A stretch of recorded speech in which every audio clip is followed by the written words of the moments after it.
श्री कृष्ण चैतन्य प्रभु नित्यानंद, श्री अद्वैत गदाधर श्रीवासादि श्री गौर भक्त वृंद। हरे कृष्ण कृष्ण कृष्ण हरे हरे, हरे राम राम राम हरे।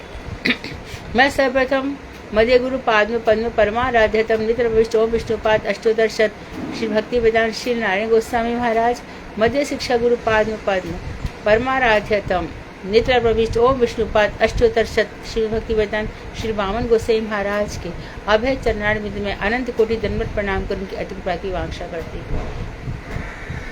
मैं ग्रंथराज मुनि श्रीमद भागवतार्क मरीचि माला तदय रचयिता ओम विष्णुपाद चंद्र भक्तिनाथ ठाकुर के चरणार विंद में कोटि कोटि दंडवत प्रणाम कर उनकी अति कृपा की याचना करती हूँ।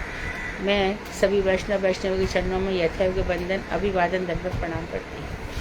तो भगवान के स्वांश अवतार है ना, स्वांश जितने भी परशुराम जो खुद के अपने अवतार हैं वो सब हमारे लिए पूजनीय हैं, हम उन सब का आदर करेंगे। तो एक अवतार भगवान ने स्वांश ले लिया, एक है अर्चावतार। अर्चावतार ये जो अच्छा एक उनका मान लो ये भी है। दूसरा व्यू अवतार है। व्यू अवतार उन्होंने अपना विस्तार किया, किस रूप में किया? संकर्षण के रूप में किया, प्रद्युम्न अनिरुद्ध, ये उनके व्यू हैं, विस्तार है भगवान का। इन तीनों से अपना काम करा लेते हैं। ये चारों ही राम लक्ष्मण भरत शत्रुघ्न है, यही चारों शंख चक्र गदा पद्म है। तो ये उनकी वृद्धि मूर्ति है। अब जो अर्चा अवतार है, जो मूर्ति अवतार है, उसकी वैशिष्ट जैसा भक्त होता है उसके हिसाब से होता है। किसी के घर में भगवान मांग के खाते हैं, मांग के कपड़े पहनते हैं, रूठ जाते हैं, मुख मोड़ लेते हैं, जाने कितनी सेवाएं स्वप्न में मांगते हैं, कभी सामने से मांगते हैं, ऐसे कितनी सेवाएं सबके घर में होती हैं। ये किस पे डिपेंड करता है? भावों पे। भाव सही रह गए तो ठीक है। अब जब भाव हमारे, अब क्या हो गया है कि जो हमारा हृदय है, हम श्रद्धा से ऊपर उठ गए हैं, साधु संग मिल रहा है, साधु संग से ऊपर उठ गए हैं, भजन बहुत अच्छे से कर रहे हैं, पूरी कोशिश कर रहे हैं, मन नहीं लग रहा है यहाँ वहाँ। अच्छा हम जानते हैं कि ये मन नश्वर चीज़ों में भाग रहा है, हमें बताया जा रहा है कि नश्वर है, तो भजन क्रिया ठीक चल रही है, फिर अनर्थ भी मिट रहे हैं। अनर्थ जो हम धन इत्यादि को इतना बड़ा मान के बैठे थे और इसकी कमी को मान के रो रहे थे, हमें पता चल गया धन भी फालतू की चीज़ है, कुछ भी नहीं है। तो अनर्थ निवृत्ति, सब प्रकार के असत्य तृष्णाएं, ये सब मनो मालिन्य, दौर्बल्य, हृदय दौर्बल्य सब मिट जाता है। फिर उसके बाद आ जाता है निष्ठा, रुचि, आसक्ति। भक्ति भगवान को प्राप्त करने की जो निष्ठा है वो रीढ़ है। फिर रुचि, नाम गाने सदा रुचि, उसी में दिन भर कथाएं होती रहे, हमें अयुत हरमो कान मिल जाए, जहाँ जहाँ कथा हो रही हम सुनते रहें। तो ये कथाएं क्या? हित कर्ण रसायन, हृदय को भी रस देने वाली और कानों को भी रस देने वाली। इसके भाव, अब जो भाव हमारे हृदय में आलोड़ित हो रहा है, अब रहा नहीं जाता है। अरे चर्चा करो, कुछ तो सुनाओ उनकी बातें, कुछ भी कहीं भी कैसे भी चलो, हमें कुछ भी चलेगा।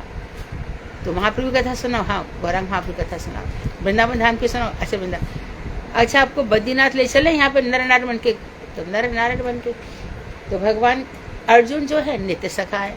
अच्छा तो ये बताइए कि पांचों पांडव हैं, कर्ण भी तो पांडव है, कर्ण भी तो था, परंतु वो पूर्व जन्म का कोई असुर था।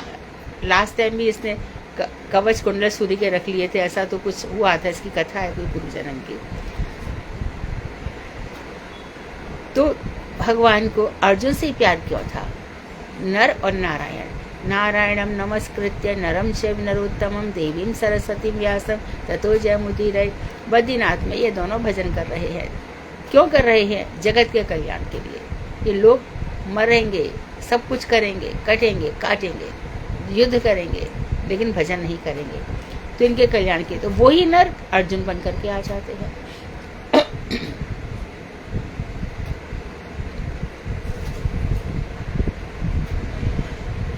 कुंती के साथ ही ऐसा हुआ हो, ऐसा नहीं है। रामचरितमानस में भी, हम रामायण में भी ऐसी कई चीजें देखते हैं। तो कुंती के साथ कैसा हो गया कि सूर्य से तो कर्ण हो गए, धर्मराज से युधिष्ठिर हो गए, वायु से भीम हो गए, अर्जुन से अंध से अर्जुन हो गए, और अश्विनी देव से नकुल और सहदेव हो गए। अश्विनी कुमार देवताओं के वैद्य है। ये हो गया। लेकिन इधर आ जाओ रामचरितमानस में, तो जो हमारी बानर सेना उसका किसी का ठिकाना नहीं है कौन किससे हुआ है। शंकर सुवर्ण केसरी नंदन तेज प्रताप महाजगवंदन। शंकर जी का सुवर्ण, शंकर जी का शौक्र है। शंकर सुवर्ण और अंजनी माता अंजनी के बेटे हैं। अब वो अंजनी को वायुपुत्र है, पवन सुत, वो उनको वहाँ पे अंजनी के पास ले गए। ऐसी कथाएं मिलती हैं। तो कौन किसका बेटा, इस पर ध्यान नहीं चला ज़्यादा देना चाहिए। इसका ये मतलब नहीं है कि बिना विवाह के बालक हो रहे, ऐसा ये कलयुग में ऐसा नहीं है। ये महान लोग हैं, इनकी बात अलग है। ऋषियों का जो जीवन है, बड़े तपस्वी होते हैं और इन मंत्रों में निष्ठ रहते हैं और मंत्र के ज्ञाता होते हैं, तो ये मंत्रों से कुछ भी कर सकते हैं। हमारे शंकर जी हैं, तो शंकर जी का तेज पार्वती से सहन नहीं होता था, तो उन्होंने क्या किया, जैसी गर्भवती हुई तेज को फेंक दिया, तो तेज गंगा के किनारे आ लगा। 6 कृत्याएं आई और 6 कृत्याओं ने कार्तिका का पालन पोषण किया, तो कार्तिक षडानन बन गए, 6 मुख वाले बन गए। हमारी पार्वती कोई कम नहीं है, उपटन हटाया और उपटन से एक बालक बना दिया। देखो क्या है बताओ, कुछ भी नहीं है। बालक में जान दे दी, कोई आए तो रोक लेना। और बालक भी वैसा ही था, कोई योगी तपस्वी ऐसा थोड़ी था, जैसा सिखा दिया वैसा ही था। तो बस शंकर जी आ गए तो उनको ही मारने को तैयार हो गया। शिव मेरे को मारेगा, तो शंकर जी ने उसका ही गला काट दिया। पार्वती रोने लगी कि मैंने इतने अच्छे से इसको पैदा किया था, मैंने बनाया था इसको, आपने ये क्या किया। तो शंकर जी ने फिर गज का उनको मुख लगा दिया। और फिर ये गजानन क्या किया, मैं सबसे बड़ा देवता बन जाऊं, एक इच्छा रख दी पिताजी के आगे। तो ठीक है, एक काम कर। तो एक कल्प में कथा आती है कि माता पिता की परिक्रमा दे ली और मूसे की सवारी मूषक पे, और एक में ये कथा आती है कि 3 दफे राम राम लिखा और परिक्रमा लगा ली।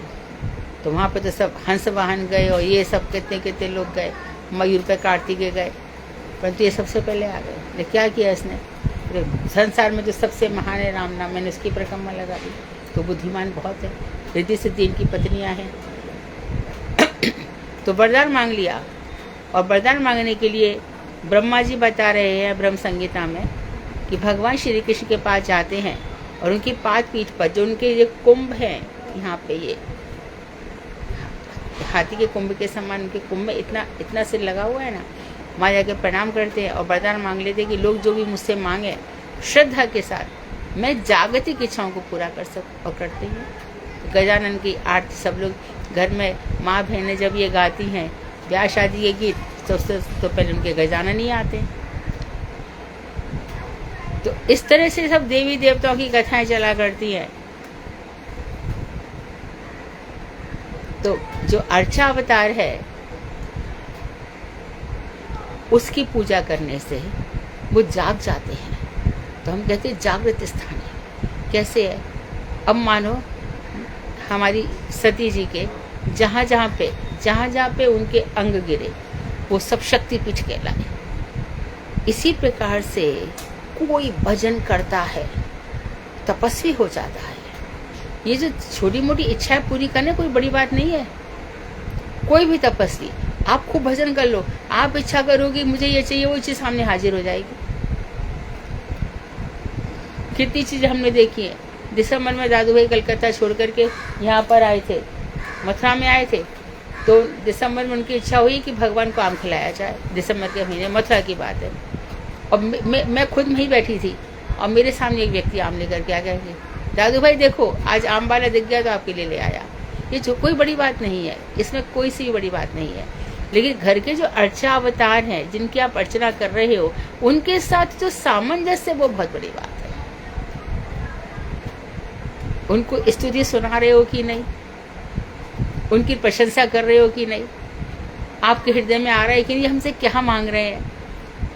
आपके ठाकुर जी को गर्मी भी लगती है, सर्दी भी लगती है, और हो सकता है उनको बारिश का भी आनंद ले रहा हो, तो अपने बरामदे में, अपने पैसेज में, या बारिश का शुद्ध पानी आ रहा हो। पहली दूसरी बरसात तो एसिडिक होती है, वो नहीं, ये अच्छी घनघोर बरसात हो रही हो, तब ठाकुर जी को स्नान कराओ। तो पूरा जीवन किसके साथ कटा भैया? ठाकुर जी के साथ कट गया। और ये लोग तो सुधर ही गया, साथ में परलोक भी सुधर गया, परलोक भी सुधर गया। तो जो भगवान ने खुद ही कहा है, तो ये संसार नष्ट हो जाता है ना, तो इसके बाद फिर आना नहीं पड़ता। यद गत्वा न निवर्तन्ते तद धाम परमम मम। जहाँ जाके मैं कभी वापस नहीं आता, जहाँ जाकर के भक्त कभी वापस नहीं आता। तो हम बहुत सारे गुण पढ़ रहे हैं, कौन कौन से है? तो भगवान श्री कृष्ण के में सौहार्द, उनके भक्तों में सौहार्द होता है। मित्रता रखनी है तो भक्तों से रखनी चाहिए। वो तो पग पग में कुछ ना कुछ ऐसी बातें कहेंगे। उसके बाद कह रहे हैं शुद्ध भक्तों में तो सभी सद्गुण स्वाभाविक रूप से विद्यमान रहते ही हैं। जो शुद्ध भक्त हैं उनमें सभी गुण रहते हैं। तो अभी हम भगवान श्री राम की बात कर रहे थे, वहां पे आप में से किसी को पता है बाली किसका बेटा है?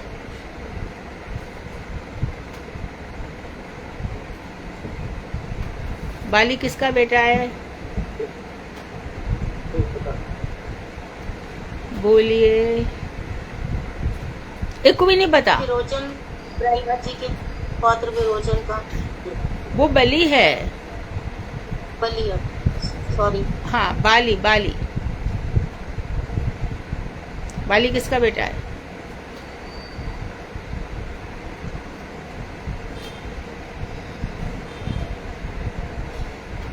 सुग्रीव किसका बेटा है? दीदी इंद्र के पुत्र थे क्या बाली? हाँ। पत्नी कौन रही फिर? किससे पैदा हुए? तारा। नहीं, तारा तो इसकी पत्नी है सुग्रीव की। वो अप्सरा है। अप्सरा को ब्याह लिया सुग्रीव ने। छोटे भाई की बहू से कैसे होगा?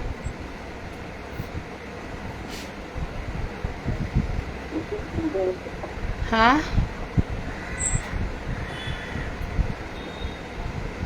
तो सूर्य का बेटा है सुग्रीव, इंद्र का बेटा है बाली।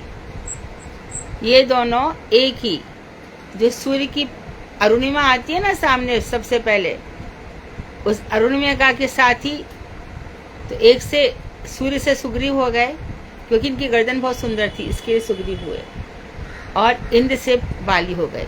ये दोनों बहुत पहले प्रेम से रहते थे, बाद में फिर लड़ने लगे।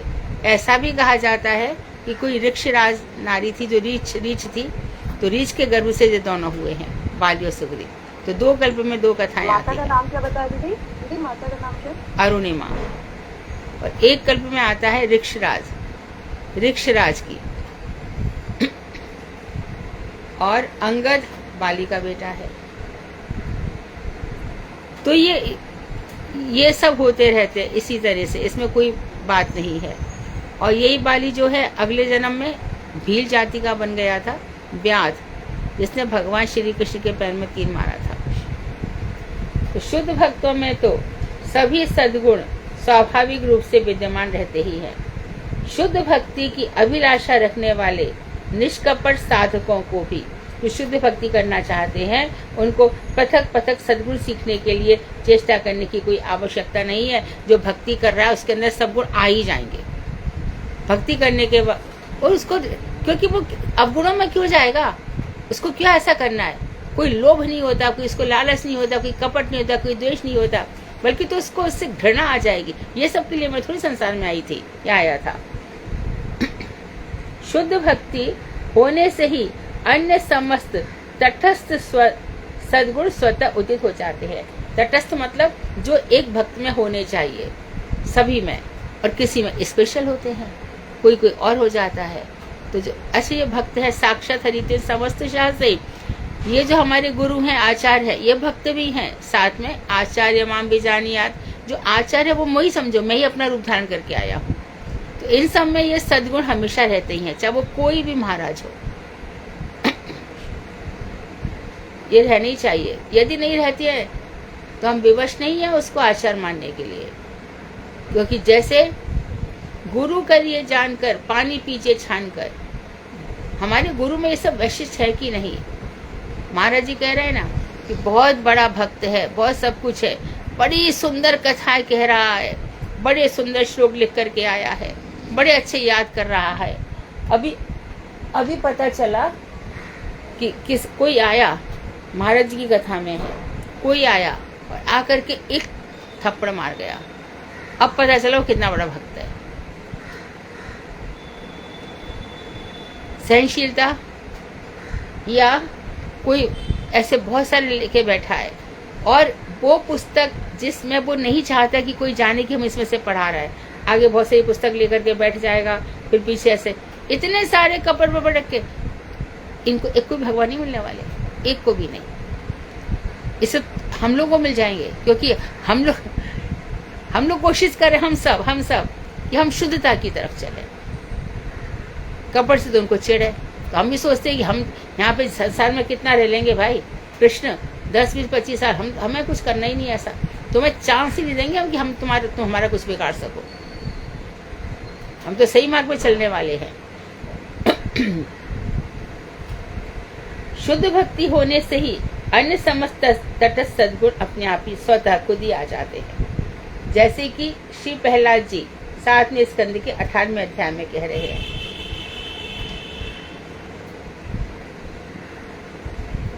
यस्यास्ति भक्ति भगवत्य किंचना सर्वैः गुणैः तत्र समासते सुराः हराव भक्तस्य कुतो महद्गुणा मनोरथे नासति धावतो वही। जिनकी श्री कृष्ण में अकिंचना भक्ति होती है, अकिंचन नो डिमांड, कृष्ण हमारे पास से तुम्हारे लिए देने को कुछ भी नहीं है, हम अकिंचन है, तुम ही हमारे धन हो, तुम ही हमारे प्राण सर्वस्व हो। तो जो हमारी ऐसी भक्ति होती है तो समस्त सद्गुण तथा देवता उसके शरीर में शोभायमान होते हैं। जिनकी श्री कृष्ण में अकिंचना भक्ति होती है, सारे देवता उसके शरीर में वास करते हैं। अभी हमने द्वितीय स्कंद में पढ़ा था, आंखों में सूर्य देवता, कानों में इंद्र है, दिशाएं हैं, अच्छा, मन में चंद्रमा है, हाथों में इंद्र है, कानों में दिशाएं है, मेरा कंफ्यूज है। और इस तरह से भगवान हमारे समस्त इंद्रियों में समस्त देवता हैं, सारे के सारे बताए गए।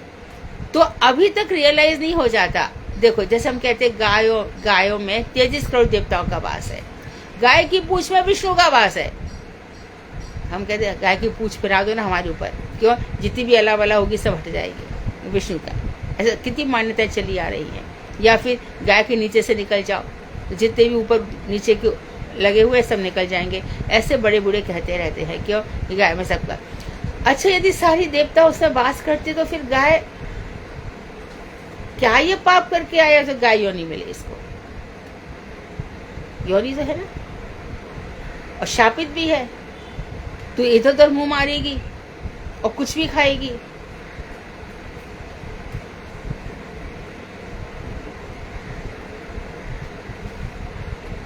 गाय कट रही है कृषि की तरह पाली हुई, तो इससे पिछले जन्म में ऐसा क्या किया था जो इस जन्म इसको काटा जा रहा है?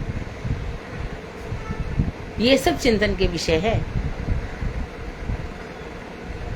तो गाय भी एक योनि है जो आए यहाँ पे। ये महात्मा थोड़ी है, महात्मा गाय बन के आ गया क्या? परंतु भगवान श्री कृष्ण के प्रोसेस में गाय क्षीर सागर से दूध लेकर आई है, और वो ये नहीं देखती कि हिंदू है कि मुसलमान है कि सिख है कि ईसाई है, वो सबको दूध दे देती है।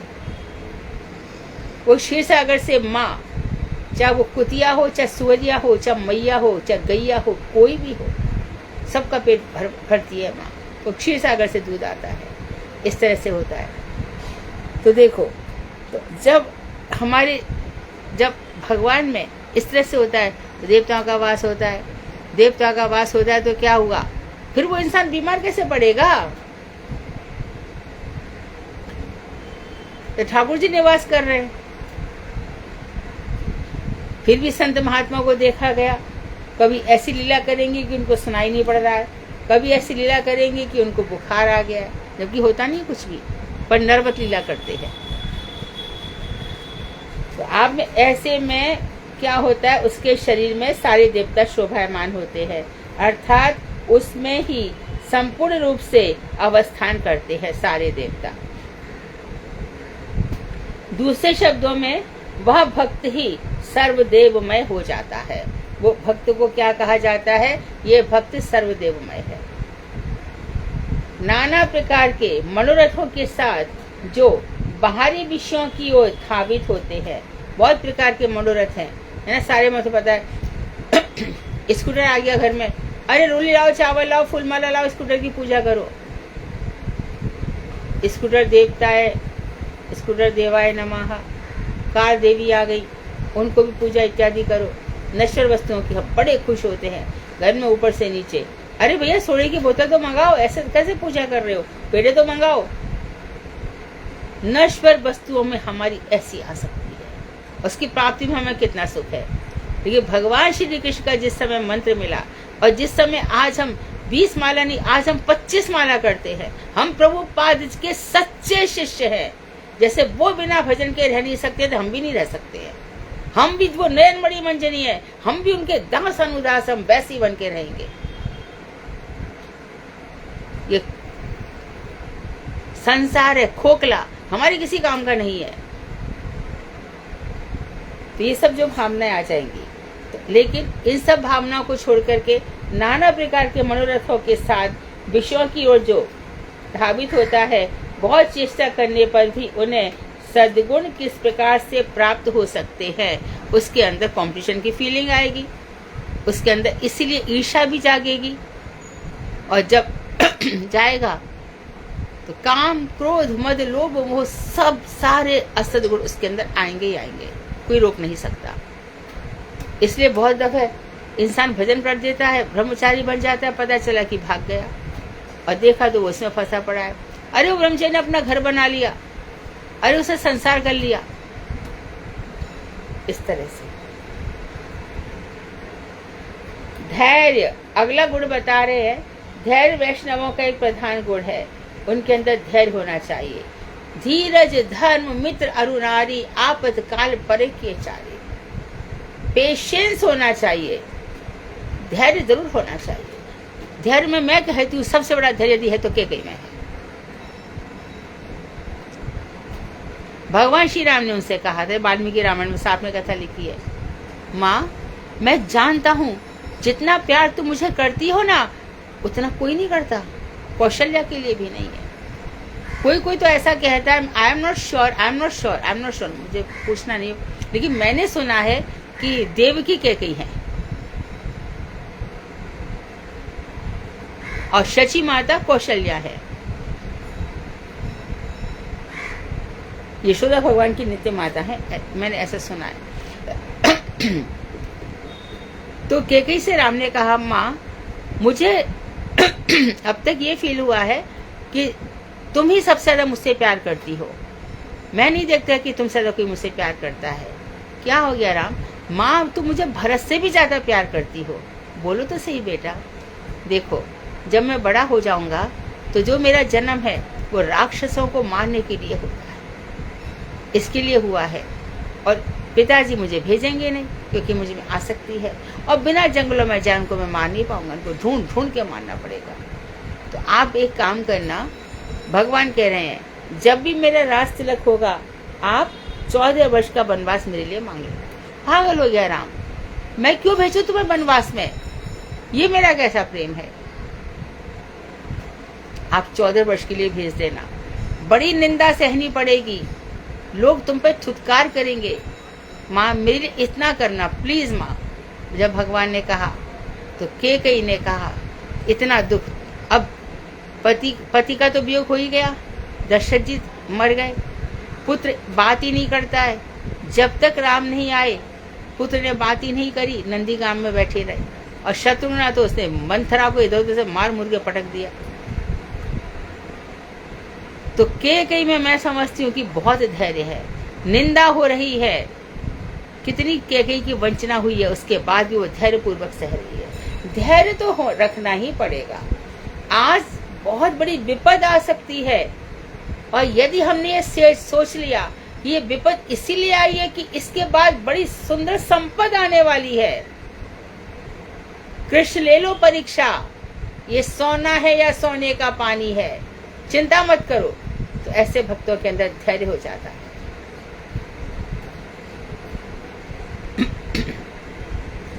तो हमारे इन भक्तों में जो धैर्य है, ये वैष्णवों का प्रधान गुण है, ये होना ही चाहिए। और कभी कभी इतना भजन होता है, इतना भजन होता है, और फिर कुछ होता ही नहीं है। आप तो कहते हो भगवान दर्शन देते हैं, आप तो कहते हो भगवान स्वप्न में आते हैं, आप तो कहते हैं कि नित्यानंद ठाकुर आ जाते हैं, गौरांग महाप्रभु आ जाते हैं। अरे चांद का जी जो कि कंस मामा था, आपने उसका सीना फाड़ के, मेरा कुछ बुरा करो अच्छा करो, कुछ तो कर दो, कुछ तो आ जाओ।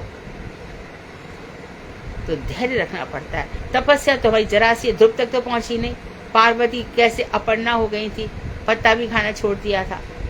तो हम तो खा रहे हैं, पी रहे हैं, फिर खाली जो थोड़ा बहुत टाइम मिला, ठाकुर जी मिल जाएं, हाँ बैठे हमारे लिए, आ जाएंगे। तो बता रहे हैं, शारीरा मानसा दिव्या वया से ये चा मानुषाः भौतिकाश कथम क्लेशा बाधेरन हरि संशयम।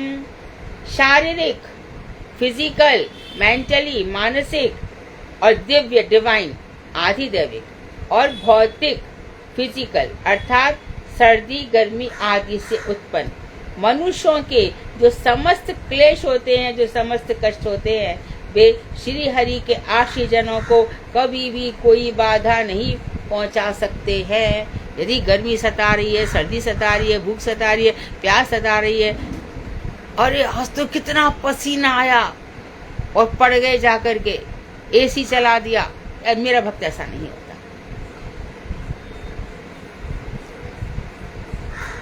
तुल्य निंदा स्तुति संतुष्टो येन केनचित्, निंदा स्तुति में हो और सर्दी गर्मी में समान हो।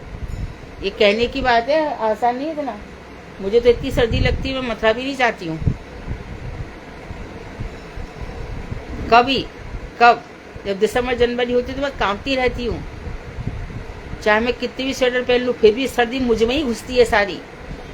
मैं कृष्ण द्वंद्व विमुक्ता सुख दुख संगई गच्छन्ते मूढ़ा पदम अव्ययम तत्। ये सर्दी थोड़ी तो कम कर दो, सर्दी नहीं सहन होती है कृष्ण, एकदम जान निकल जाती है। तो पर भगवान कह रहे हैं कि जो मेरे भक्त होते हैं वो धैर्य रखते हैं, कितना भी कुछ हो जाए हर प्रकार से धैर्य बनाए रखते हैं। तो श्री हरि के आश्रित जनों को कभी भी कोई बाधा, ये कष्ट नहीं दे पाते। तो देखो संसार में ये सब चीजें आ रही है, रुत आएंगी रुत जाएंगी, मौसम बदलेंगे, सुबह होगी शाम होगी, और भक्तों के लिए एक सुबह होती है शाम होती है, जिंदगी यूं ही तमाम होती है। भैया होती होगी जिसकी होती होगी।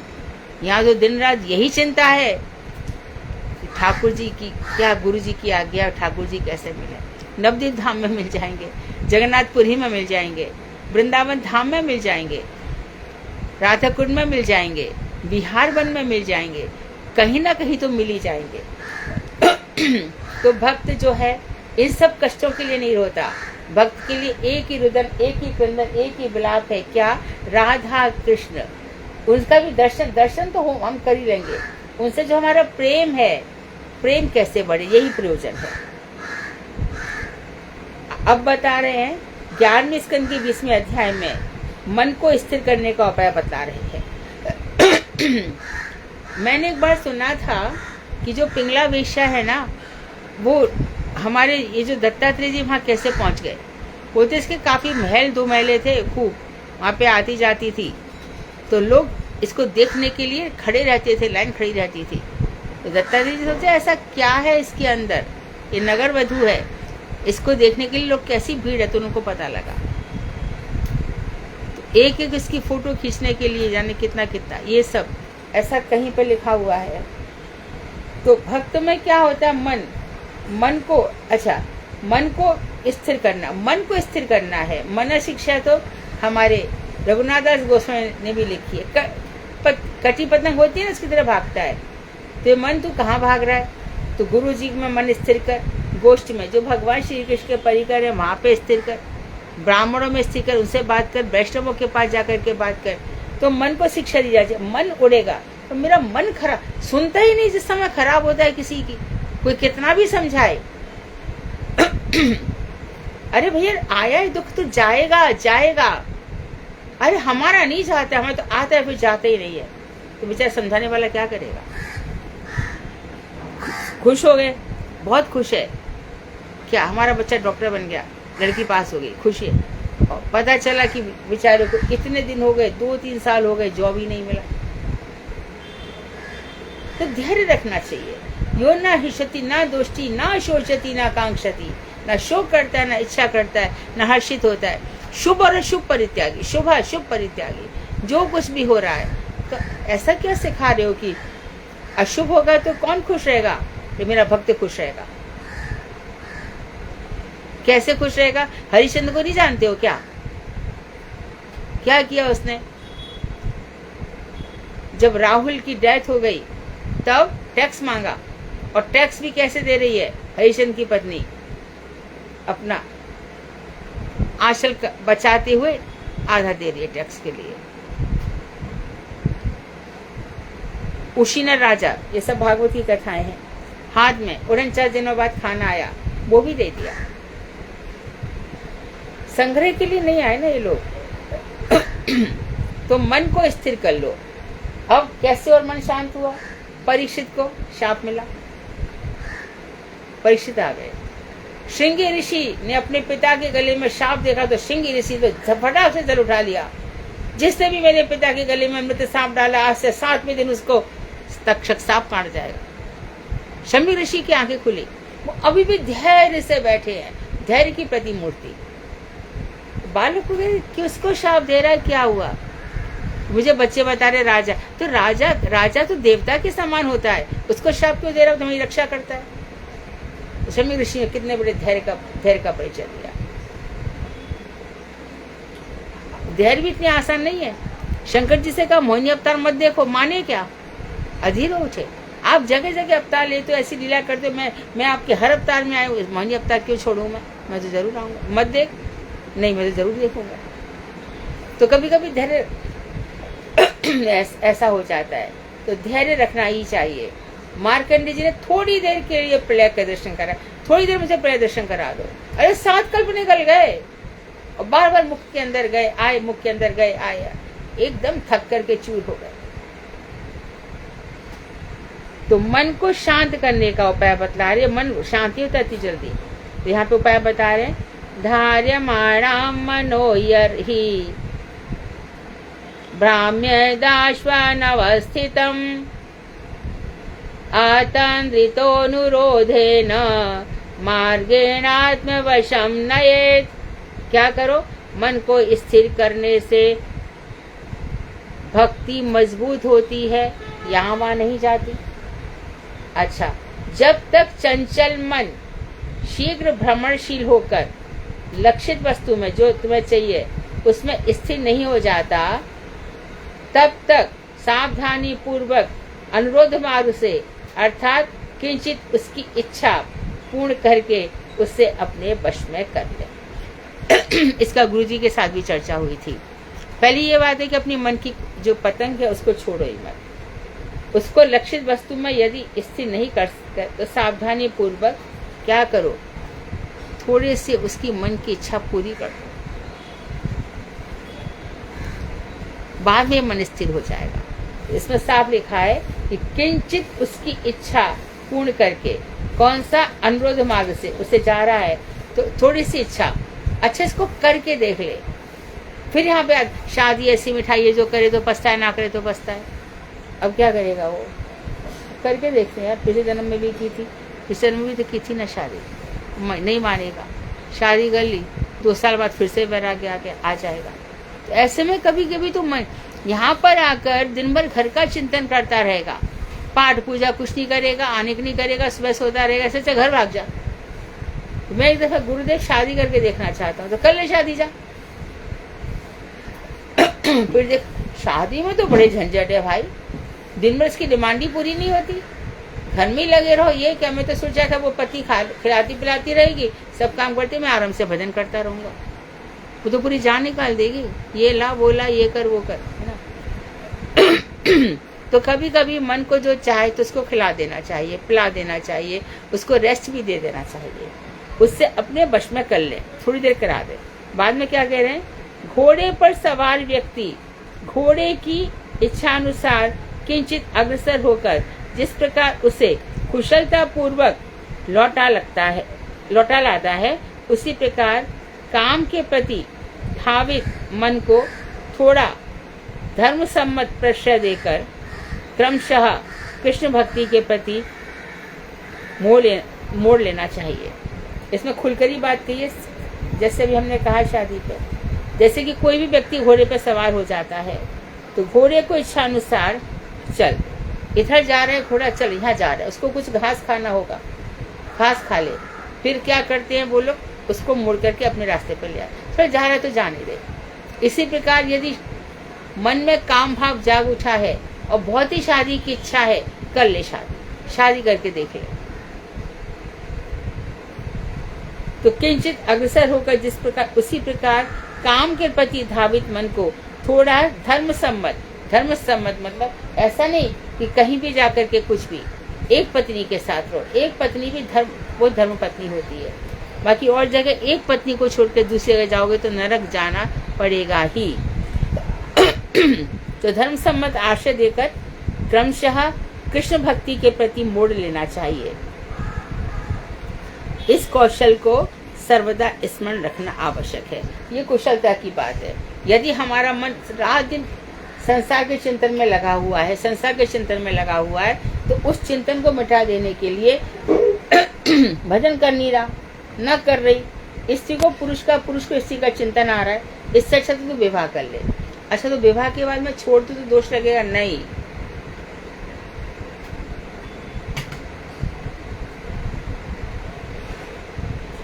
बिल्कुल दोष नहीं लगेगा। यदि कृष्ण भक्ति है और दूसरे पुरुष के साथ चले गया, दूसरी नारी के पास, खत्म, फिर तो नरक में बैठे रहो, कोई नहीं नरक से लाने वाला है। और भगवान के भजन में चले गए तो ऐसे न पुरुष को न स्त्री को कोई दोष नहीं लगता, परंतु कोई भी कदम उठाने से पहले सोच लो। भजन कर, घर में रहकर भजन करना ज्यादा अच्छा है, बजाय ये सोचो कि मठ मंदिर में चले जाएंगे, वहां पर थोड़ी से सुबह से रात तक, इतना आसान भी नहीं है, मठ वालों से पूछ लेना।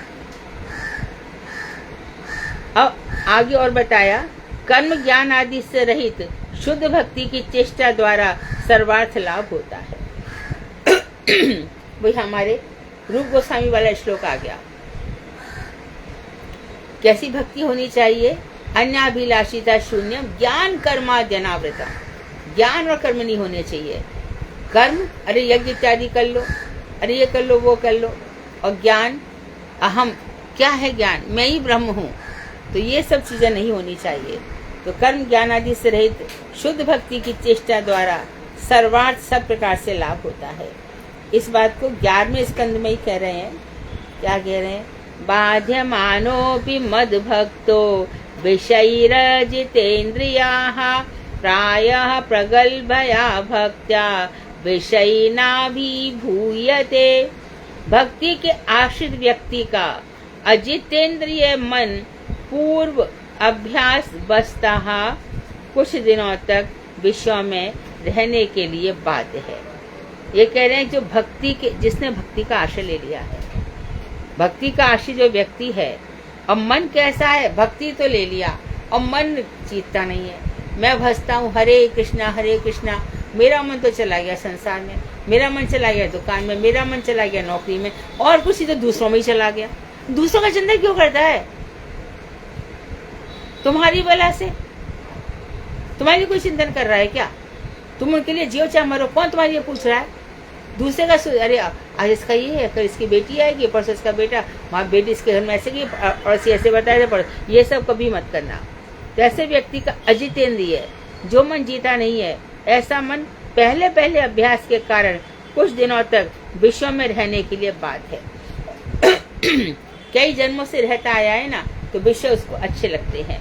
परंतु भक्ति का अनुशीलन करते करते जाओ, भक्ति का अभ्यास करते जाओ, तो भक्ति की प्रबलता जितनी वर्धित होती है, उसके प्रभाव से अजितेंद्रिय व्यक्ति उतना ही विषयों के वशीभूत नहीं होता। तो जैसे जैसे भक्ति की प्रबलता बढ़ती जाएगी, उधर भक्ति की प्रबलता बढ़ रही है और इधर क्या हो रहा है, जो मनुष्य अभी तक विषयों के वशीभूत था, धीरे धीरे सारे विषय इसके नष्ट हो जाते हैं। सारे विषयों के प्रति यहाँ भक्ति बढ़ी तो साइमल्टेनियसली जो विषय आसक्ति वो नष्ट हो जाती है। तब भी जो कहीं कहीं पतन होता है वह केवल कपटता का फल है। और यदि यहाँ पे पतन दिख रहा है तो इसका मतलब ये कि उसकी भक्ति शुद्ध नहीं है, ज्ञान को और कर्म को उसने भक्ति मान लिया है। अरे भैया वो तो बहुत दान देते, बड़े भक्त हैं। नहीं, दानी भक्त नहीं है। कर्ण से बड़ा दानी कोई है क्या? जरासंध से बड़ा कोई दानी है क्या? कितने बड़े दानी है ये, परंतु भक्त नहीं है। अजितेंद्रिय व्यक्ति उतना ही विषयों के वशीभूत नहीं होता। किसके प्रभाव से? ज्ञान फल आदि के प्रभाव से। जब भक्ति प्रबलता होकर बढ़ती रहती है तब वो इसमें आसक्त नहीं होता, विषयों के वशीभूत नहीं होता। तब भी जो कहीं कहीं पतन होता है वह केवल कपटता का फल है। कहीं पतन होते देखा गया है, अच्छा खासा रह रहा था, अब सोच रहा है कि धंधा कर लूं। महाराज जी ऐसा कुछ बचा मेरे सामने है ना, एक प्रभु जी कह रहे थे, महाराज जी मैंने शादी कर ली है, आपका दर्शन मिलता नहीं था, आप ज़्यादा विदेश में रहते थे, अब मेरी एक बेटी भी है, तो मैं क्या करूं? माँ जी मुझे भक्ति करनी है। कर लो, ये गुरु जी कह रहे, कर लो। घर में रह के तो नहीं सकती, तो मैं क्या करूं? मैं आ सकता हूँ, देखो आ जाओ। कितने दिन रहोगे पत्नी और बच्चे के बिना? रह जाओ। तो तब तो घर में रह करके हमको प्रैक्टिस करना चाहिए। ये कहीं कहीं पतन होता है, ठीक है।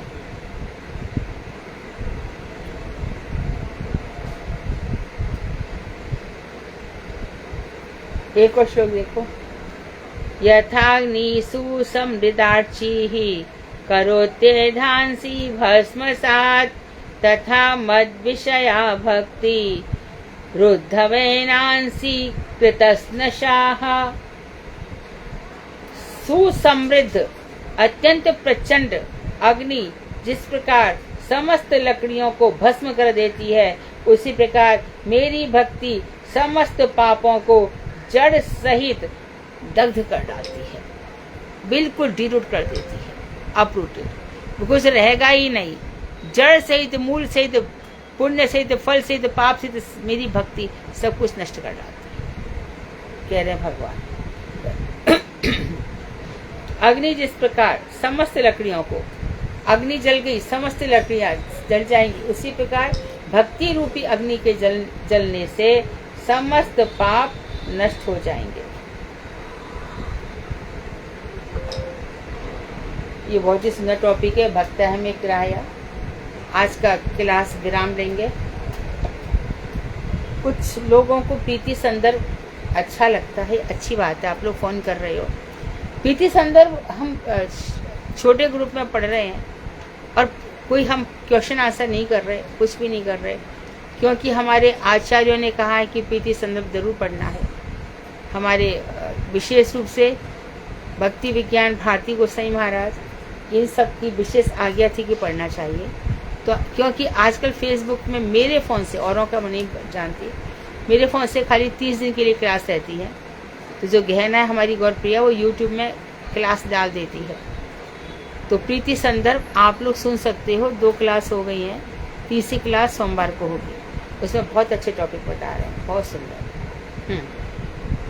तो आज समय होती है, टाइमिंग क्या है?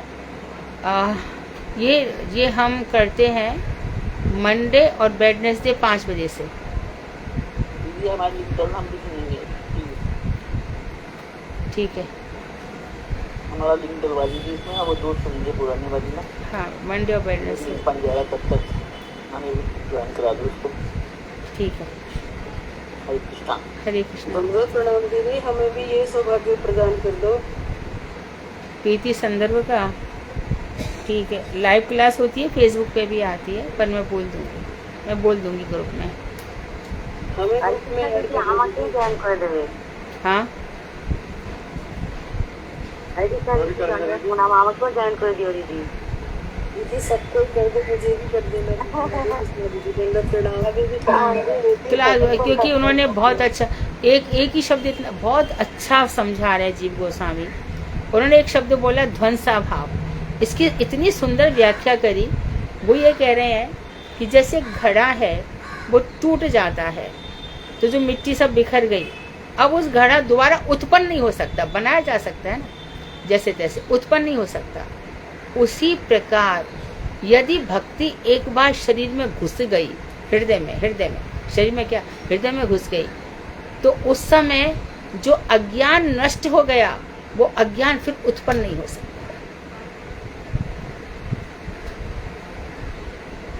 अज्ञान नश्वर है, समाप्त हो जाता है। इसको कहते हैं ध्वंसा भाव, अर्थात भक्ति में विनाश का अभाव नहीं है। एक बार भक्ति आ गई तो ये विनष्ट नहीं होती, अज्ञान विनष्ट हो जाता है। बहुत सुंदर सुंदर प्रसंग बताए हैं, बहुत सुंदर प्रसंग। दंडवत प्रणाम दीदी। हाँ, दीदी जो हम ये सारे आपकी ये क्लास ज्वाइन करते हैं ना, हम सबको उस ग्रुप में ऐड कर लो। हम जरूर इस अवसर को खोना नहीं चाहते दीदी। ठीक है आशा जी, मैं है ना प्रयास करती हूँ, है ना।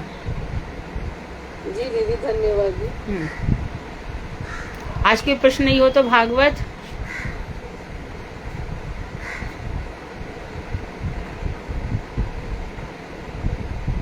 हरे कृष्णा दीदी, दंडवत प्रणाम। हाँ सुधा। शालू दीदी करेंगी दीदी। हाँ, उसका द्वितीय अध्याय जो हमारा चला था चतुर्थम, उसका द्वितीय अध्याय। हमारी ऑलमोस्ट वो प्रसंग पूरा हो चुका है, परंतु सबने कहा कि किसने किसको शाप दिया, तो शालू जरा बुलंद आवाज में बता दो। उषा को क्या शाप मिला, भृगु जी को क्या शाप मिला। ये ब्राह्मण होते हैं ना, इनकी मांगने की कभी भी आप देख लेना, मांगने की वृत्ति खत्म नहीं होती। जितने ब्राह्मण होते हैं ये सब शापित हैं। ये शालू सुनाओ। हरे कृष्ण दीदी।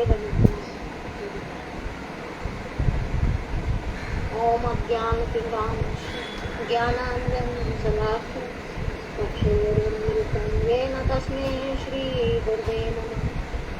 नमो विष्णुपादाय कृष्णपृष्ठाय भूतले श्रीमद्भक्तिवेदांत श्रीधर गोस्वामी के नामिने। नमो गुरुदेवाय श्रीमते सौम्यमूर्ति श्री भक्ति श्री रूप सिद्धांति प्रभवेश की महात्मने। नमो विष्णुपादाय श्री राधिकाय प्रियात्मने श्री श्रीमद्भक्ति वेदांत नारायण गोस्वामी की नामिने। सर्वप्रथम मैं परम पूज्य श्री श्री भक्ति वेदांत श्री धर गोस्वामी गुरु महाराज जी के अभय कमल चरणों में दंडवत प्रणाम करती हूँ। तदुपरांत में अपने परम गुरुदेव जय नित्य लीलाधीश ओम विष्णुपाद अष्टोत्तर श्री भक्ति वेदांत नारायण गोस्वामी महाराज और श्री श्री भक्ति रूप सिद्धांति महाराज जी के अभय कमल चरणों में दंडवत प्रणाम ज्ञापन करती हूँ। तदुपरांत मैं अपनी शिक्षा गुरु भगवत आचार्य श्री मधु खंडेलवाल दीदी के अभय कमल चरणों में दंडवत प्रणाम ज्ञापन करती हूँ। उनकी कृपा की वांछा करती हूँ। क्लास में उपस्थित और फेसबुक के माध्यम से सुन रहे सभी वैष्णव एवं वैष्णव को मेरा यथायोग्य दंडवत प्रणाम। हरे कृष्णा दीदी, ये जो आज का विषय है ये पहले भी एक बार हो चुका, पर आपकी आज्ञा से ये दोबारा करने की कोशिश। ये है चतुर्थ स्कंद और द्वितीय अध्याय, पेज नंबर 798 798। ठीक है। दक्ष प्रजापति के द्वारा शिव जी की निंदा और शाप प्रदान। श्री विदुर जी ने कहा, हे मैत्रिय, कन्याओं के प्रति स्नेहवान प्रजापति दक्ष ने सर्वश्रेष्ठ पुरुषों में महादेव जी के प्रति द्वेष भाव किया। और अपनी सती नाम की कन्या का अनादर किया। महादेव जी चराचर जगत पुरुष हैं, वे शत्रुता से रहित हैं। श्री भगवान वासुदेव श्री कृष्ण के भक्त हैं और जगत के प्रथम देवता हैं। हे ब्रह्मा जी, ससुर और दामाद की कलह का कारण बताए और यह भी बतलाए कि किस कारण से सती देवी ने अपने प्राणों का परित्याग किया।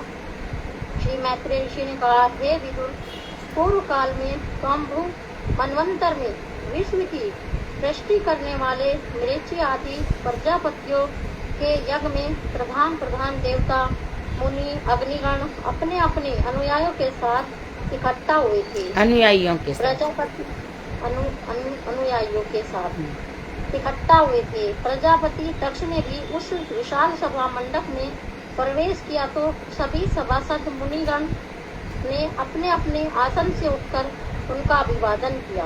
केवल ब्रह्मा जी और शिव जी ने उनके प्रति सम्मान व्यक्त नहीं किया और अपने आसन पर बैठे रहे। तेजस्वी दक्ष ने उनका अभिवादन स्वीकार किया और लोक गुरु ब्रह्मा जी को प्रणाम कर उनकी आज्ञा से अपना आसन ग्रहण किया। सभा में प्रजापति के बैठने से पहले शिव जी अपने आसन पर बैठे थे। यह देखकर दक्ष प्रजापति शिव जी द्वारा अपना अपमान सहन नहीं कर सके। वे क्रोध से आग बबूला हो गए और तिरछी निगाहों से शिव को देखने लगे और रोष पूर्ण वचनों से कहने लगे, बंदर के समान नेत्रों वाले शिव ने मेरी मृगनयना कन्या का पानी ग्रहण करके भी मेरा उचित सम्मान नहीं किया। जिस प्रकार पराधीन ब्राह्मण इच्छा न रहने पर शूद्रों को वेद पाठन करा देते हैं, ऐसे इच्छा न रहने पर भी ब्रह्मा जी के कहने पर मर्यादा का उल्लंघन करने वाले शिव को मैंने अपनी कन्या का हाथ दे दिया। ये शिव जी तो भयंकर आकृति वाले भूत प्रेतों के साथ पागलों की तरह नंग धड़ंग होकर शमशानों में घूमता रहता है और चिताओं की अपवित्र भस्म में स्नान करता है। इसके गले में नरमुंडों की माला झूलती रहती है तथा सौ की हड्डियों को आभूषणों की तरह पहनता है। यह तो केवल नाम का शिव है, परंतु यह वास्तव में तो अशिव है, क्योंकि स्वयं उन्मत्त रहने के कारण यह उन्मत्त व्यक्ति को ही प्रिय लगता है और भूतों का सरदार है। श्री मैत्रेय ऋषि ने कहा, सभा स्थल में बैठे हुए श्री शिव की केवल निंदा करके ही प्रजापति दक्ष शांत नहीं हुआ, बल्कि क्रोध में अंधा होकर जल स्पर्श कर शिव जी को पाप दे दिया। प्रजापति दक्ष ने कहा, देवताओं में अधम यह शिव देवताओं के साथ यज्ञ भाग ग्रहण नहीं कर सकेगा। दूसरी ओर इस अभिशाप की बात सुनकर शिव के अनुचरों में सर्व प्रधान नंदीश्वर को क्रोध आ गया। उन्होंने क्रोधित होकर सभा में उपस्थित प्रजापति दक्ष और सभी ब्राह्मणों को भी अति भयानक शाप दे दिया। नंदीश्वर ने कहा, इस भेददर्शी मूर्ख प्रजापति दक्ष ने सृष्टि कार्य में निपुण अपने नश्वर पिंड को बहुमानन करके द्रोह से भी द्रोह न करने वाले भगवान से अभिन्न तनु शिव जी के प्रति द्रोह आचरण किया है। इसमें कई सारी बातें बता दी। तो जो शिव है वो भगवान से अभिन्न तनु है, शिव में और भगवान में बिल्कुल भी भिन्नता नहीं है, ये भी बता दिया। और ये भी बता दिया कि ये जो पिंड है, देह, इस शरीर का क्या सम्मान होगा, तो इस सम्मान के लिए उनके साथ ऐसा कर रहा है। ये बहुत महत्वपूर्ण बात कही है। अतः यह तत्व ज्ञान रहित हो जाए और परमार्थ से वंचित हो जाए, ऐसे व्यक्ति की बुद्धि वेदों में कहे गए वचनों के अर्थवाद से नष्ट हो जाए। इस प्रजापति दक्ष की वेदों में कहे गए अर्थवाद का मतलब ये है कि बार बार ऐसी तरह से यज्ञ करता रहेगा, कर्म करता रहेगा, कुछ समझेगा नहीं, पारमार्थिक तत्व को समझेगा नहीं, ज्ञान इसकी समझ में आएगा ही नहीं, भक्ति ये सब कर नहीं सकता। इसी तरह से इसका सब कुछ नष्ट हो जाए। इस प्रजापति दक्ष की बुद्धि देह आदि में आत्म भाव का चिंतन करती रहे। शरीर को ही आत्मा मानता है, शरीर को ही आत्मा मानता है। तो ये सब बकरी के समान है। जो मैं और मेरा करते हैं सब बकरी के समान, और मेरे बच्चे करते वो दक्ष प्रजापति के समान। अपने स्वरूप को भूलकर साक्षात पशु के समान हो जाए, शीघ्र ही इसका मुख बकरे के समान हो जाए। और जिन ब्राह्मणों ने इस शिव द्वेषी प्रजापति दक्ष के शाप का समर्थन किया, वे भी इस संसार में बार बार जन्म मृत्यु के चक्र में पड़े रहे। ब्राह्मणों के प्रति नंदीश्वर के इस प्रकार के अभिशाप को सुनकर भृगु ऋषि ने भी उन्हें इस अभिशाप के बदले दुष्टर ब्रह्मदंड रूप श्राप दे डाला। भृगु ऋषि ने कहा, जो शिव का व्रत पालन करेगा अथवा जो भक्त शिव अनुयायी होगा, वे सत्य शास्त्रों के प्रतिकूल आचरण करेंगे। अरे शिव अनुचरो, तुम लोगों ने वर्णाश्रम धर्म का पालन करने वाले वेद मार्ग के अनुयायी ब्राह्मणों की निंदा की है, इसलिए तुम पाषंड धर्म के आश्रित बनोगे और पाषंडी देवता को प्राप्त करोगे। श्री मैत्रेय ऋषि ने कहा, भगवान से अभिन्न महादेव जी महर्षि भृगु के इस प्रकार के अभिशाप को सुनकर कुछ व्याकुल होकर अपने अनुगतों के साथ उस स्थान से चले गए। हे विदुर, विश्व की सृष्टि करने वाले मृत्यु आदि सभी प्रजापति श्री हरि के उद्देश्य से किए गए यज्ञ को संपन्न करके गंगा और यमुना के संगम पर स्नान के उपरांत निर्मल मन से अपने अपने स्थान को चले गए। हरे कृष्णा दीदी, धन्यवाद, प्रणाम। वांछा कल्पतरु कृपा सिंधुभ्यश्च पतितानां पावनेभ्यो वैष्णवेभ्यो। तो अभी तक हमने 7 या 8 अध्याय तक कर लिए। सती प्रसंग हमारा हो गया, और किस तरह से सती जी गई हैं, वहाँ पे उनको स्थान नहीं मिला है, और दक्ष ने भगवान शंकर का अपमान किया है। सती जी ने योग बल से अपनी देह का त्याग किया है। बाद में सब कुछ यज्ञ वज्ञ हो गया, सब कुछ ठीक हो गया, सब कुछ सेट हो गया। और तो जो सती जी के शक्ति पीठ कहलाए 51 जगह पर, हमने उस दिन भी बताया था। कुछ शक्तिपीठ बांग्लादेश इत्यादि में, 2-3 पाकिस्तान में भी, बाकी हमारे भारत में है, क्योंकि वो शक्ति के अंग है, इसलिए उनको शक्तिपीठ कहा जाता है। बहुत सी जगह पर तो उनकी बहुत मान्यता है। जहाँ पर आँख गिरी थी वो नैना देवी, शायद हल्द्वानी या वहाँ पर है, पहाड़ों में किधर। और इधर पावागढ़ में, बड़ोदरा के पास, वहाँ उनकी उंगलियाँ गिरी थी। और यहाँ काशी नगर में एक शक्तिपीठ है, वहाँ सती जी का बक्षस्थल गिरा था, त्रिपुरा सुंदरी। तो इस तरह से उनके स्थान है। क्योंकि भगवान श्री राम का जन्म परसों है, और आप सब लोग बहुत खुश हैं, क्योंकि भगवान राम का जो चरित्र है ना, वो सभी को बहुत अच्छा लगता है। तो सभी लोग बड़ी प्रसन्नता, जोश और उत्साह के साथ गाएं, वही प्रकट कर पाला, एक दूसरे के स्वर से स्वर मिलाते हुए, एक दूसरे को साथ देते हुए, है ना, गाओ।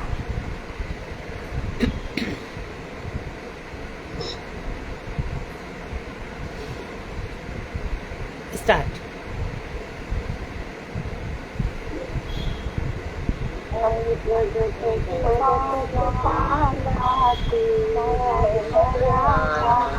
एक जन जोर से गाओ, एक जन। हर्षित महतारी मुनि मनहारी, अद्भुत रूप निहारी, लोचन अभिरामा तन घन श्याम। सब साथ में गाओ।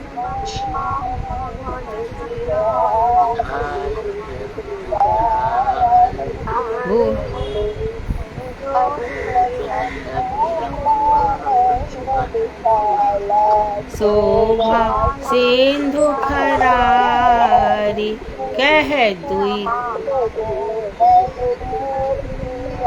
स्तुति तोरी, केहि विद करो।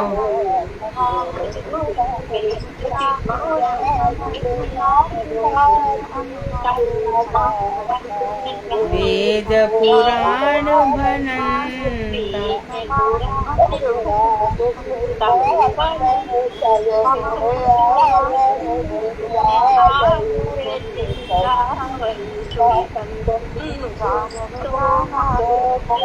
अच्छा, दो दो लाइन गा लो, दो दो लाइन गा लो, रुको, दो दो लाइन गा लो सब लोग। रुको रुको, एक के बाद एक दो लाइन गा लो, सब मिक्स मैच हो रहा है। हाँ, दो दो लाइन गा लो।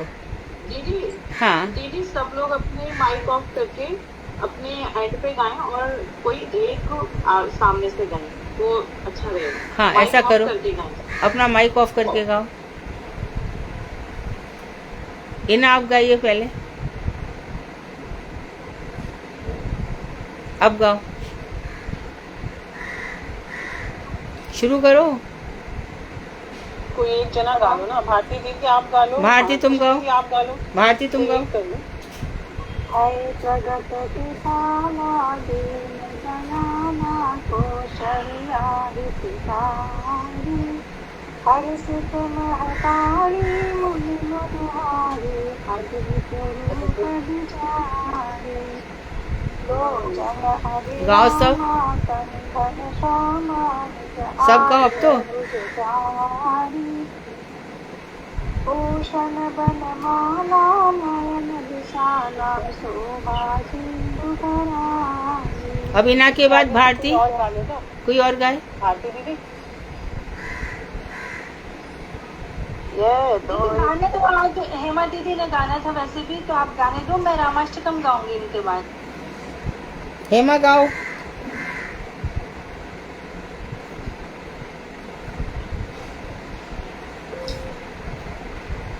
गाओ ना, रुक क्यों गए।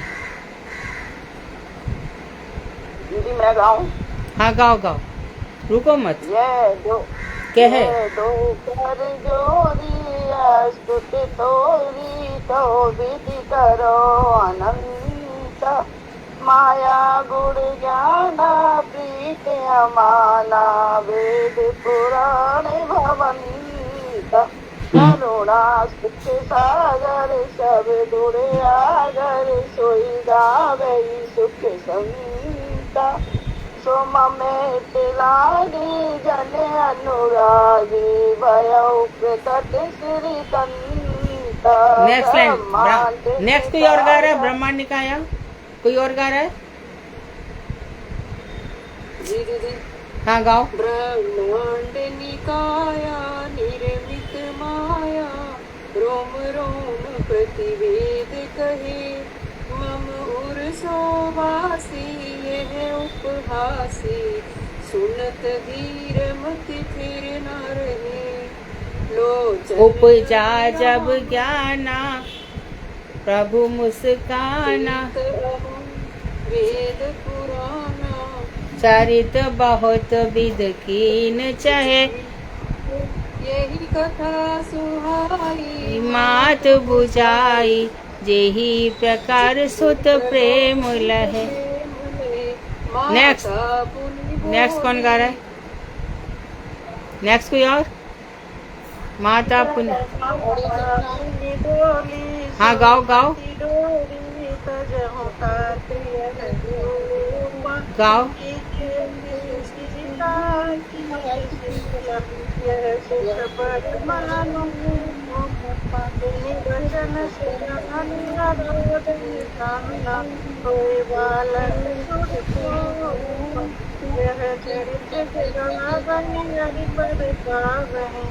तेन परई भव।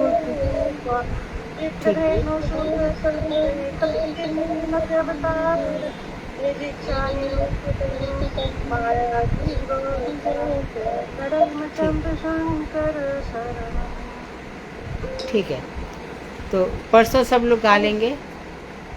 हरे कृष्णा दीदी, दंडवत प्रणाम। हाँ दीदी मैंने नहीं गाया, रामाष्टकम में गाऊंगी।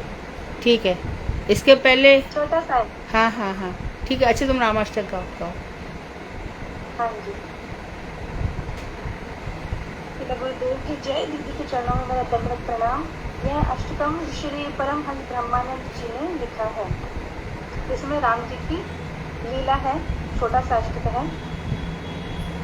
कृतार्थ देव वंदनम दिनेश वंशनंदनम सुशोभिभाषणम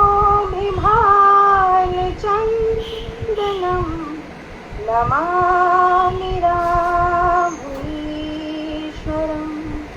नमामि रामीश्वरम् मुनीन्द्रयज्ञकारकम् शिलाविपत्तिहारिकम् महाधनुर्विदारकम् नमामि रामीश्वरम् नमामि रामीश्वरम् स्वतात्वाक्यकारिणम् तपोवने विहारिणम् करे सुचापधारिणम् नमामि रामीश्वरम् नमामि रामीश्वरम् तुरङ्गमोक्षसायकम् जटायुमोक्षदायकम् प्रवेदिकीशनायकम् नमामि रामीश्वरम् नमामि रामीश्वरम् लवङ्गसङ्गसम्मतिं निबध्निं निगापतिं दशास्वंशसंशतिं नमामि रामीश्वरम् नमामि रामीश्वरम् विदीनदेवहर्षणम् कपेक्षिताद्वर्षणम् स्वबन्धुशोककर्षणम् नमामि रामीश्वरम् नमामि रामीश्वरम् दतारिराजरक्षणम् प्रजाजनातिभक्षणम् कृतास्तमोहलक्षणम् नमामि रामीश्वरम् नमामि रामीश्वरम्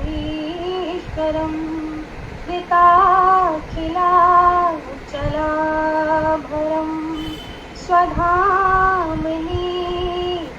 स्वधामनीतिनागरम् जगत्तमो दिवाकरम् नमामि रामीश्वरम् नमामि रामीश्वरम् रामाय रामभद्राय रामचन्द्राय वेधसे रघुनाथाय नाथाय सीताय पतये नमः। जय राम श्री राम जय जय राम श्री राम जय जय राम। हरे कृष्णा जी। आप लोगों को एक श्लोकी रामचरितमानस मालूम है? एक श्लोकी पूरी रामायण आ जाती है जिसमें, सबको पता ही होगा। हाँ। आदौ राम तपोवनादिगमनम हत्वा मृगा कांचनम वैदेहरणम जटायुमरणम सुग्रीव संभाषणम बाली निग्रहम समुद्रतरणम लंकापुरी दहनम पश्चात रावण कुंभकर्णम हरणम इत्यादि रामायणम। तो जब परसों रामनवमी होगी तो उस समय सब लोग जय जय सुनाए करके ऐसे प्रार्थना करेंगे कि सब देवता गए हैं और भगवान श्री राम हमारे घर में प्रकट हो रहे हैं, बिल्कुल ऐसी भावों के साथ। उसके बाद फिर श्री रामचंद्र कृपालु भजन करके भाई प्रकट कृपा लगाएंगे, फिर श्री रामचंद्र कृपालु भजन करके भगवान की आरती करेंगे। इस तरह से श्री राम के साथ और भगवान श्री राम से कहेंगे कि हमें जिस तरह से दंडकारण्य वर्ण के ऋषियों ने को आपने अपना वरदान दिया था कि आप जरूर मिलेंगे, हमें भी गोपी भाव आप दे दो, हमें ये वरदान चाहिए और देना ही पड़ेगा। कोई और कुछ गाना चाहता है?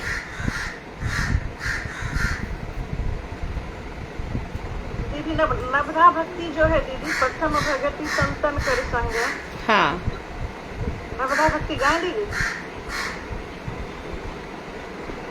एक मिनट, कोई और कोई गाना चाहता है? उनकी शैला दीदी, शैला दीदी कुछ गाना चाहती है, गाइए। हरे कृष्ण दीदी, दंडवत प्रणाम। लेकिन प्रयास करूंगी, थोड़ा गौर तत्व का सुनाने की कोशिश करूंगी। पूर्वी गौरचंद्राय राधिकाय तदाले कृष्ण कृष्ण भक्ताय तद्भक्ताय प्रभु हे मन दुर्मति संसार भीतरे पर्याचीन आमी तब निज जन कुन महाजने पठाइया दिले तू दया करी मोरे पतित देखिया कहिल अमर दिया ओहे दीन जन सुन बाल कथा तुलसित बेदिया सोमाई तारीते श्री कृष्ण चैतन्य नवदीप अवतार तुमहीन कत दीनहीन जने करिले न भव पार निदेय प्रतिज्ञा प्रतिवारितारे सूक्ष्म वर्ण विप्रसूता महाप्रभु नामे नदिया माताय संग भाई अवधूत नंद सुसर्जिनी चैतन्य गोसाई निज नाम करिदान अलील जगत तुमियो जाइया निज परिकान अलील जगत तुमियो जाइया निज परिकान ते कथा सुनिया हसिया से नाथ तुम्हार चरण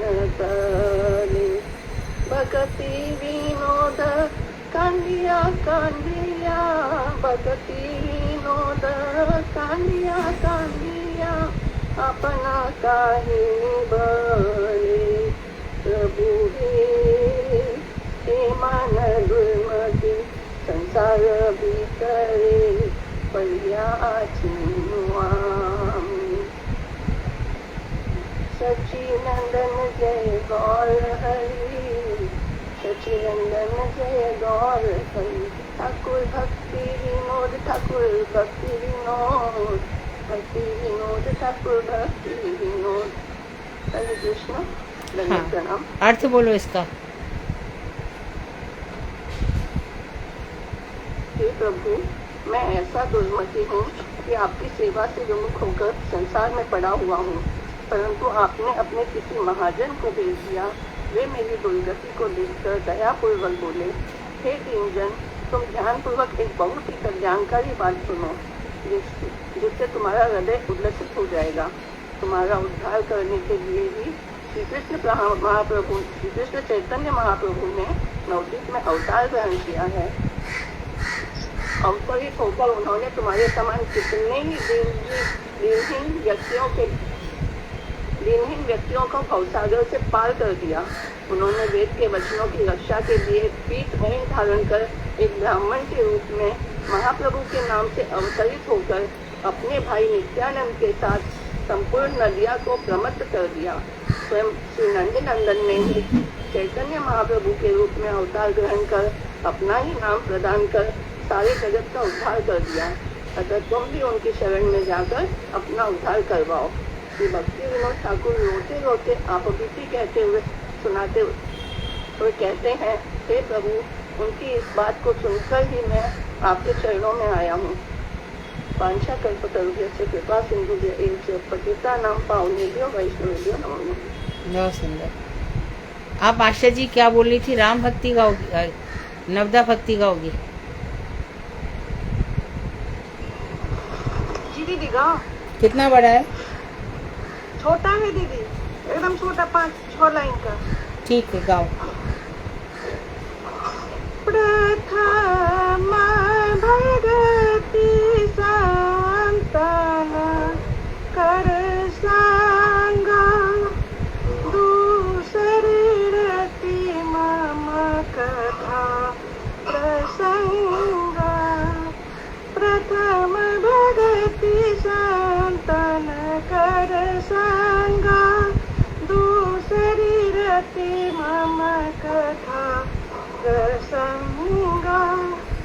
गुरु पद पंकज सेवा, सेवा तीसरी भगति अमर, चौथी भक्ति मन भूल गए, करही कपट तजी गाय। मंत्र जाप मम दृढ़ विश्वासा, पंचम भजन सो वेद प्रकाशा। छठ दम शील विरति बहु कर्मा, निरत निरंतर सजन धर्मा। सातम सम मोहिमय जग देखा, मोते संत अधिक करी लेखा। आठम जथा लाभ संतोषा, सपने मुनहि देखई परदोषा। नमम सरल सब सन छयहीना, मम भरोस हिय रस दीना। नम महुए कहूँ जिनके हुई, नारी पुरुष चरा चर कोई। प्रथम भगति संतान कर संगा, दूसरी रति मम कथा प्रसंगा। मांगल भवन मंगलहारी, प्रभु सुदशरथ चिर बिहारी। मांगल भवन मंगलहारी, प्रभु सुदशरथ अजीर बिहारी। श्याम रामचंद्र शंकर। दंडवत प्रणाम दीदी। तो नवदा भक्ति हमने सुनी। वांछा कल्पतरुभ्यश्च कृपा सिन्धुभ्येव च पतितानां पावनेभ्यो वैष्णवेभ्यो।